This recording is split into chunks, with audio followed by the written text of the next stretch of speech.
Dear students, अस्सलाम वालेकुम। आज हमारा प्रोबेबिलिटी का सेकंड लेक्चर जो है इसको हम डिस्कस करते हैं। इससे पहले आपने फर्स्ट लेक्चर के अंदर हमने इसकी कुछ कॉन्सेप्ट्स जो थे प्रोबेबिलिटी के उसको हमने डिस्कस किया था और उन कॉन्सेप्ट्स के अंदर आपने parameter, trial, sample point, outcome और सैंपल स्पेस जो थी उसको आपने डिस्कस किया। उसके अंदर हमने डिफरेंट टाइप्स की सैंपल स्पेसेस जो थी उनको हमने कंस्ट्रक्ट किया। आज हम चलते हैं हमारे नेक्स्ट टॉपिक की तरफ, that is events and its types. कि इवेंट क्या है और उस इवेंट्स की जो है वो डिफरेंट टाइप्स जो हैं हम उसको डिस्कस करते हैं। सबसे पहले हम डिफाइन करते हैं इवेंट को। वो कहता है any subset of the sample space is called event. कि कोई भी एक सैंपल स्पेस, उसका कोई भी सबसेट, वो आपके पास क्या कहलाता है? इवेंट कहलाता है। जैसे फॉर एग्जांपल वो कहता है अ डाई इज रोल्ड, कि जब भी आप एक डाई को रोल करते हैं तो आपके पास जो सैंपल स्पेस आती है वो 1 2 3 4 5 एंड 6। अब देखें, अब मैं इसमें से कोई भी एक सेट ए बनाता हूँ। ए आपके पास मैंने ले लिया, इसमें से 2 उठा लिया। बी जो है वो मैंने कहा 6 है। सी जो है वो मैंने कहा 1 2 3 है। डी मैंने कहा 2 4 एंड 6 है। अब देखें कि जो 2 है वो सैंपल स्पेस के अंदर क्या करता है? एग्जिस्ट करता है। इसी तरह बी के अंदर 6 जो है वो भी सैंपल स्पेस के अंदर क्या करता है? एग्जिस्ट करता है। इसी तरह सी देखें 1 2 3 जो है ये भी सैंपल स्पेस के अंदर क्या करता है? एग्जिस्ट करता है। इसी तरह 2 4 6 जो है, देखें 2 4 एंड 6 ये भी सैंपल स्पेस के अंदर क्या करते हैं? एग्जिस्ट करते हैं। तो हम सिंपल कहते हैं कि याद रखें कि अगर कोई भी सेट जो है वो सैंपल स्पेस या यूनिवर्सल सेट का हिस्सा हो तो याद रखें वो सेट आपके पास क्या कहलाता है? सबसेट कहलाता है। तो अब देखें कि ए बी सी और डी ये तीनों जो हैं ये सैंपल स्पेस का क्या है? हिस्सा। क्लियर? कि all elements belongs to the sample space. तो लिहाजा हम क्या कहेंगे कि ए बी सी और डी जो हैं, याद रखें ये आपके पास क्या कहलाएंगे? इवेंट्स कहलाएंगे। तो हम सिंपल कहते हैं कि here A B C and D are called events because it is the subset, these are the subset of the sample space. अब याद रखें कि जो इवेंट्स होते हैं that are usually denoted by capital letters. कि जो आपके अल्फाबेटिकल लेटर्स होते हैं जैसे capital A B C D E F G H I J and so on, इनसे आप इसको क्या करते हैं बेटा? डिनोट करते हैं। अब हम चलते हैं, नेक्स्ट है हमारे पास टाइप्स ऑफ इवेंट्स। अब याद रखें कि जो भी हमारे पास इवेंट्स होंगे उन इवेंट्स की हमारे पास डिफरेंट टाइप्स जो हैं वो क्या करती हैं? एग्जिस्ट करती हैं। इसके अंदर जो सबसे पहली टाइप है सिंपल इवेंट। वो कहता है an event is said to be simple event if it contain only one outcome. कि अगर आपके पास कोई भी एक इवेंट है, अगर उस इवेंट के अंदर अगर सिर्फ आपके पास एक आउटकम एग्जिस्ट करेगी, एक सैंपल पॉइंट एग्जिस्ट करेगा, तो वो इवेंट आपके पास क्या कहलाएगा? सिंपल इवेंट कहलाएगा। जैसे हम कहते हैं अ कॉइन इज टॉस्ड। जब भी आप एक कॉइन को टॉस करते हैं तो आपके पास सैंपल स्पेस आ गई हेड एंड टेल। अब मैंने ए एक इवेंट लिया जो किसको एग्जिस्ट कर रहा है? हेड को एग्जिस्ट कर रहा है। इसी तरह मैंने बी एक इवेंट लिया जो किसको एग्जिस्ट कर रहा है बेटे? जिसमें क्या एग्जिस्ट कर रहा है? टेल एग्जिस्ट कर रहा है। तो अब याद रखें, अब ए में अगर देखें तो आपके पास सिंगल आउटकम है। बी के अंदर भी आपके पास क्या है, सिंगल आउटकम है, तो then no we can say A and B are simple events. Clear हो गया बेटे? अब देखें नेक्स्ट है हमारे पास कंपाउंड इवेंट्स। अब कंपाउंड, बेसिकली कंपाउंड होता है मजमूआ। वो कहता है an event that contains more than one outcomes, कि वो इवेंट जिसमें एक से ज्यादा आउटकम जो है वो क्या करेगी बेटा, एग्जिस्ट करेगी। जैसे फॉर एग्जांपल हम कहते हैं अ डाई इज रोल्ड, कि आपने एक डाई आप बोलते हैं लूडो की गोटी को, आपने उस डाई को रोल किया, तो देखिए सैंपल स्पेस आपके पास आ गई 1 2 3 4 5 एंड 6।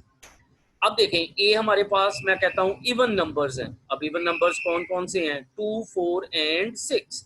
सैंपल स्पेस में से इवन नंबर उठा लें। इसी तरह बी मैं कहता हूं एक इवेंट है, ऑड नंबर्स को एग्जिस्ट कर रहे हैं, ऑड नंबर्स को डिनोट कर रहा है। अब ऑड नंबर्स देखें 1 3 एंड 5। इसी तरह सी एक इवेंट है, वो कहता है मोर देन 4, कि 4 से ज्यादा। अब 4 से ज्यादा देखें क्या है, 5 और 6 है। अब यहां पर अगर आप देखें इन तमाम इवेंट्स के अंदर आपके पास एक से ज्यादा सैंपल पॉइंट जो है वो क्या कर रहे हैं, एग्जिस्ट कर रहे हैं। और जब भी एक से ज्यादा सैंपल पॉइंट एग्जिस्ट करें तो फिर हम उस इवेंट को क्या नाम देते हैं बेटा, कंपाउंड इवेंट। थर्ड है हमारे पास सर्टन और श्योर इवेंट।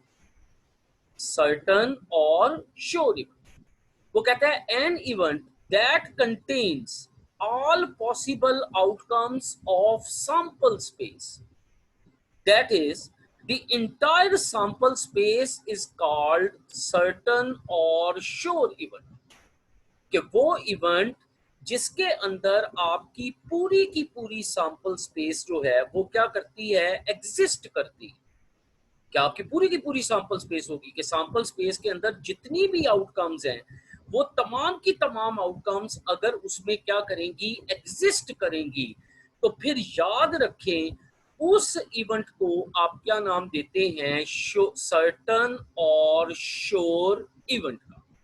उस इवेंट को आप क्या नाम देते हैं बेटे, सर्टन और श्योर इवेंट का नाम देते हैं। तो ये आपके पास सिंपल, सबसे पहले इसके अंदर ये हमने यहाँ पे हमने कुछ डिस्कशन की है जी बेटे। इसके बाद आपके पास नेक्स्ट है इम्पॉसिबल इवेंट। वो कहता है an event that contains know outcome of sample space, कि वो इवेंट जिसमें सैंपल स्पेस की कोई भी आउटकम जो है वो एग्जिस्ट नहीं करती। तो याद रखें उस इवेंट को हम क्या नाम देते हैं, क्या नाम देते हैं, इम्पॉसिबल इवेंट का नाम। जैसे आपके पास एक सैंपल स्पेस आ गई 1 2 3 4 5 एंड 6। अब ए आपके पास एक इवेंट है, वो कहता है 7 अक्कर हो गया। अब देखिए पूरी सैंपल स्पेस में 7 एग्जिस्ट नहीं करता, तो आपके पास क्या आएगा, खाली सेट आएगा, 5 आएगा, या क्या आएगा, खाली सेट आएगा। तो फिर अगर 5 हो या खाली सेट हो तो फिर हम उसको क्या नाम देते हैं, इम्पॉसिबल इवेंट का नाम देते हैं। उसको हम क्या नाम देते हैं, इम्पॉसिबल इवेंट का नाम। अब देखें, अब हमारे पास नेक्स्ट है इंडिपेंडेंट इवेंट्स। अब देखें, अब 4 हमने पढ़े हैं। पहले हमने पढ़ा सिंपल, कंपाउंड, श्योर और इम्पॉसिबल। ये एक इवेंट को के लिए क्या हम करते थे, यूज करते थे। लेकिन अब हम चलते हैं कि अगर आपके पास एक से ज्यादा इवेंट्स जो हैं वो क्या कर जाएं, एग्जिस्ट कर जाएं। जैसे इंडिपेंडेंट इवेंट्स, वो कहता है 2 or more events are set to be independent if the occurrence of one event does not effect the occurrence of the other event. कि अगर एक इवेंट की अकरेंस दूसरे इवेंट के ऊपर जो है वो क्या करती है, इफेक्ट नहीं करती। जैसे मिसाल के तौर पे आपके पास 2 कॉइन्स हैं, आपने कॉइन्स, दोनों कॉइन्स को टॉस किया, अगर एक पे हेड आया तो दूसरे पे हेड भी आ सकता है, दूसरे पे टेल भी आ सकती है। अगर पहले पे टेल आई है तो दूसरे पे हेड भी आ सकता है, दूसरे पे टेल भी आ सकती है। इसका मतलब क्या हुआ कि एक इवेंट की अकरेंस जो है वो दूसरे पे इफेक्ट नहीं करती। जैसे उसने सिंपल कहा two coins are tossed, if head occurs on first, then head or tail occurs on second coin. तो याद रखें, जैसे ये मैंने इसकी ये फिगर भी बनाई है कि अगर पहले पे हेड आया है तो दूसरे पे हेड भी आ सकता है, दूसरे पे क्या आ सकता है बेटे, टेल भी आ सकता है। दूसरे पे क्या आ सकता है, टेल भी आ सकता है। तो याद रखें कि अगर एक इवेंट की अकरेंस दूसरे पे इफेक्ट नहीं करती तो फिर उस इवेंट को, उन इवेंट्स को हम क्या नाम देते हैं बेटा, इंडिपेंडेंट इवेंट्स का नाम। नेक्स्ट है हमारे पास डिपेंडेंट इवेंट। इंडिपेंडेंट का अल्टरनेट उल्ट कर लें, वो कहता है two or more events are said to be dependent event if the occurrence of one event affect the occurrence of the other event। कि अगर एक इवेंट की अकरेंस दूसरे पे क्या करती है, इफेक्ट करती है। जैसे मिसाल के तौर पे अगर हम कोई रिस्ट्रिक्शन इंपोज कर देते हैं, कोई भी कंडीशन इंपोज कर देते हैं, तो जब भी रिस्ट्रिक्शन या कंडीशन इंपोज कर दी जाती है तो फिर वो इवेंट इंडिपेंडेंट नहीं रहते, वो क्या बन जाते हैं, डिपेंडेंट बन जाते हैं। अब जैसे मैं एक स्टेटमेंट बोल रहा हूं, मैं कहता हूं if two coins are tossed, अगर हमने दो काइंस को क्या किया, टॉस किया। If two coins are tossed, अगर हमने दो काइंस को टॉस किया, वो कहता है if head occurs on first coin and tail occurs on second, कि पहले पे हेड आया है, दूसरे पे क्या होना चाहिए, टेल होनी चाहिए। या पहले पे हेड है तो दूसरे पे भी हेड होना चाहिए। या आपने दो डाइस को थ्रो किया, अगर पहली डाई पे 2 आया है तो दूसरी डाई पे वो कहता है ऑड नंबर आने चाहिए। अब देखें वो मैंने फिगर्स यहाँ पे, ये देखें मैंने ड्रॉ की है कि पहले पे हेड आया तो दूसरे पे क्या होगा, टेल। अगर पहली डाई पे 2 आया तो वो कहता है दूसरी डाई पे ऑड नंबर होना चाहिए। इसका मतलब 1, 3 एंड 5। इसका मतलब कंडीशन है, रिस्ट्रिक्शन इंपोज कर दी। क्लियर? तो जब भी कंडीशन या रिस्ट्रिक्शन इंपोज होती है तो फिर आपके इवेंट्स जो हैं वो डिपेंडेंट नहीं रहते, बल्कि क्या हो जाते हैं बेटा, इंडिपेंडेंट हो जाते हैं। अब आगे देखें, नेक्स्ट है म्यूचुअली एक्सक्लूसिव इवेंट्स। वो कहता है कि two events are said to be mutually if they have no common outcomes. वो कहता है कि दो इवेंट्स उस वक्त म्यूचुअली एक्सक्लूसिव होते हैं अगर उनमें किसी किस्म की कोई भी आउटकम जो है वो एग्जिस्ट कॉमन नहीं हो। कोई कॉमन आउटकम एग्जिस्ट नहीं करेगी। इसका मतलब कि कॉमन के लिए हम टर्म यूज करते हैं इंटरसेक्शन की। छठी, सातवीं, आठवीं के अंदर आपने पढ़ा हुआ है कॉमन, जब भी हम कॉमन की बात करते हैं सेट्स में तो आप क्या यूज करते थे, इंटरसेक्शन यूज करते थे। तो अगर आप ए इंटरसेक्शन बी लें और ए इंटरसेक्शन बी आपका फाई सेट आ जाए तो फिर आप उसको क्या नाम देते हैं, आप उसको क्या कहेंगे कि आपके इवेंट्स जो हैं वो क्या हैं बेटे, म्यूचुअली एक्सक्लूसिव इवेंट्स। और इन्हीं म्यूचुअली एक्सक्लूसिव इवेंट्स को it is also called disjoint events. इन्हीं म्यूचुअली एक्सक्लूसिव इवेंट्स को आप डिसजॉइंट इवेंट्स का नाम भी देते हैं। जैसे फॉर एग्जांपल वो कहता है अ डाई इज रोल्ड, कि आपने एक डाई को क्या किया, रोल किया। जब भी आप एक डाई को रोल करते हैं तो आपके पास सैंपल स्पेस क्या बनेगी, 1, 2, 3, 4, 5, 6। क्लियर हो गया? अब ए वो कहता है ऑड नंबर है। अब ऑड नंबर क्या हो गए, 1, 3 एंड 5। ऑड नंबर आपके पास क्या होंगे बेटे, 1, 3 एंड 5। तो ऑड नंबर आपके पास क्या हो गया बेटे, 5 हो गया। क्लियर हो गया? अब इस पे हम नेक्स्ट पे चलते हैं पेज के ऊपर। अगर आप जी, हम बात कर रहे थे कि हमने एक डाई को थ्रो किया तो पहले ए हमने लिया था इवन नंबर है, अब बी सॉरी ए हमारा था ऑड नंबर्स 1, 3 एंड 5। अब बी हमारा क्या है, इवन नंबर्स है। अब इवन नंबर्स क्या हो सकते हैं, 2, 4, 6। अब देखें 1, 3, 5 है ए और बी क्या है, 2, 4, 6। अब इन दोनों में कॉमन लो, ए इंटरसेक्शन बी लो, तो दोनों में कोई आउटकम जो है वो कॉमन नहीं। अगर कोई भी आउटकम कॉमन ना हो इसका मतलब ए इंटरसेक्शन बी आपका फाई आ जाए, खाली सेट आ जाए, तो उन इवेंट्स को बेटे फिर आप क्या नाम देते हैं, म्यूचुअली एक्सक्लूसिव इवेंट्स। अब देखें नॉट म्यूचुअली एक्सक्लूसिव, अल्टरनेट। वो कहता है कि two events are set to be not mutually exclusive events if they have some common outcomes, तो उनके दरमियान कुछ कॉमन आउटकम्स जो हैं वो क्या कर जाती हैं बेटा, एग्जिस्ट कर जाती हैं। That is a intersection B does not equal 5। इसका मतलब अब ए इंटरसेक्शन बी आपका खाली सेट नहीं होगा, बल्कि कोई ना कोई वैल्यू उसमें क्या करेगी बेटे, एग्जिस्ट करेगी। और अगर कोई वैल्यू एग्जिस्ट करे तो उसको हम नाम देते हैं नॉट म्यूचुअली एक्सक्लूसिव इवेंट्स का। जैसे देखें, आपके पास ये एक इवेंट ए है, ये एक इवेंट आपके पास क्या है, बी है। अब देखें, अब ये जो शेडेड है ये ओवरलैप कर गए, ये क्या कर गए हैं बेटे, ओवरलैप कर गए। इसका मतलब अब ये वो आउटकम है जो क्या है, कॉमन है, जिसको मैं नाम दे रहा हूं ए इंटरसेक्शन बी का। जैसे देखें, आपके पास एस है, वो कहता है 1 2 3 4 5 एंड 6। हमने एक डाई को रोल किया। ए डिनोट कर रहा है इवन नंबर्स को, 2 4 एंड 6। बी डिनोट कर रहा है मोर देन 3। मोर देन 3 का मतलब 3 से ज्यादा। अब 3 से ज्यादा क्या होगा, 4 5 एंड 6 होगा। अब देखें, अब दोनों का इंटरसेक्शन लें। अगर दोनों का इंटरसेक्शन ले तो देखें, ए इंटरसेक्शन बी लिया।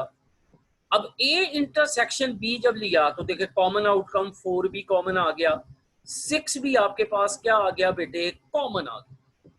अब देखें, इसका मतलब ए इंटरसेक्शन बी आपका क्या कर गया, एग्जिस्ट कर गया। अब ये खाली सेट नहीं है, ये फाई नहीं है, तो इसका मतलब ये इवेंट आपके पास क्या कहलाएंगे, नॉट म्यूचुअली एक्सक्लूसिव इवेंट्स कहलाएंगे। क्लियर है जी। नेक्स्ट देखें, आपके पास अगला है, आपके पास next equally likely events. Next आपके पास क्या है बेटे, इक्वली लाइकली इवेंट्स। वो कहता है two events are set to be equally likely if they have some chance of occurrence, same chance of occurrence. दोबारा पढ़ देता हूं। वो कहता है two events are set to be equally likely if they have same chance of occurrence, कि उनके occur होने के चांसेस जो हैं वो क्या होंगे, सेम होंगे। जैसे आप एक काइन को टॉस करते हैं, आप कोई भी मैच, क्रिकेट का मैच आपने खेलना है, आपने टॉस करना है। अब जो चांस हेड आने का है वही चांस किसका होगा, टेल आने का। जैसे आप एक लूडो की गोटी फेंकते हैं, ठीक है, डाई को रोल करते हैं, 1 आने का जो चांस है वही 2 का है, वही 3 का है, वही 4 का है, वही 5 का है, वही 6 का है, कि हर इवेंट के आने के चांस जो है वो आपका क्या होना चाहिए, सेम होना चाहिए, इक्वल होना चाहिए। तो हम उन इवेंट्स को क्या नाम देते हैं, इक्वली लाइकली इवेंट्स का नाम देते हैं। वो कहता है कि if a coin is tossed the head is as likely to occur as tail, कि जितने चांस हेड के हैं उतने ही चांस आपके पास किसके हैं बेटा, टेल के हैं। तो हम कहेंगे कि हमारे इवेंट्स जो हैं वो क्या हैं, इक्वली लाइकली। क्लियर है। नेक्स्ट देखें, एग्जॉस्टिव इवेंट्स। वो कहता है कि 2 or more events are set to be exhaustive when the union of these events is the entire sample space। वो कहता है कि अगर आपके पास 2 या 2 से ज्यादा इवेंट्स आ गए, अब वो कहता है कि अगर उन इवेंट्स का अगर आप यूनियन ले, अगर आप क्या लें, यूनियन ले, और वो यूनियन आपकी क्या बननी चाहिए, इंटायर सैंपल स्पेस बननी चाहिए। वो यूनियन आपका क्या बनना चाहिए, इंटायर सैंपल स्पेस बनना चाहिए। तो याद रखें, फिर वो इवेंट क्या कहलाएंगे, वो इवेंट्स क्या कहलाएंगे, एग्जॉस्टिव इवेंट्स कहलाएंगे। जैसे आपने एक डाई थ्रो की है, सैंपल स्पेस है 1 2 3 4 5 6। अब वो कहता है ए हमारे पास क्या है, इवन नंबर है 2 4 6। बी हमारे पास क्या है, ऑड नंबर है 1 3 5। अब ए यूनियन बी लो, अब दोनों का यूनियन लो तो क्या बनेगा, 1 2 3 4 5 6। अब देखें, अब ए यूनियन बी आपके पास क्या बन गई, इंटायर सैंपल स्पेस बन गई, पूरी की पूरी सैंपल स्पेस बन गई। जब ये पूरी सैंपल स्पेस बनेगी तो इसका मतलब फिर ये क्या कहलाएगा बेटा, आपके पास एग्जॉस्टिव इवेंट कहलाएगा। याद रखें, फिर ये इवेंट आपके पास क्या कहलाएगा, एग्जॉस्टिव इवेंट कहलाएगा। क्लियर जी। नेक्स्ट है आपके पास लास्ट कॉम्प्लीमेंट्री इवेंट्स। नेक्स्ट है कॉम्प्लीमेंट्री इवेंट।